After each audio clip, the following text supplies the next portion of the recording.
लड़की without figure और जुआरी विदाउट जिगर, क्या समझा? साला 5,000 लेके आता है और 50,000 जीते के सपने देखता है, हाँ? ज्यादा पैसा लेके आएगा क्योंकि पैसा पैसे को खींचता है. सही है ना? एकदम सही है. આપણે કહાવત તો સાંભળી જ છે, પૈસો જ પૈસાને ખેંચે છે, અને એ વાત સાચી પણ છે.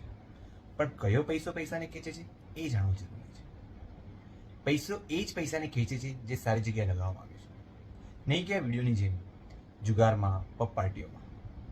લક્ષ્મી પણ ત્યાં જ ટકે છે જ્યાં એને સારી જગ્યાએ ખર્ચવામાં આવે છે, એને સંભાળવામાં આવે છે. માટે મિત્રો, તમારી મહેનતનો પૈસો તમે સારી જગ્યાએ વાપરતા શીખો, દાન આપતા, ધર્મમાં ખર્ચતા, જરૂરિયાતમંદોને મદદ કરતા શીખો. જોજો, જે પૈસો તમે વાપર્યો છે તે ફરીને બમણો થઈને તમારી પાસે આવશે. લક્ષ્મી પણ ત્યાં જ ટકે છે. કહાવત છે ને, વાવો તે ઉગે. જ્યાં પૈસો તમે વાવશો ત્યાં પૈસો તમારો ઉગશે. માટે મિત્રો, લક્ષ્મીને સાચવતા શીખો, સારી જગ્યાએ વાપરતા શીખો. ધન્યવાદ. જય મહારાષ્ટ્ર, જય હિન્દ.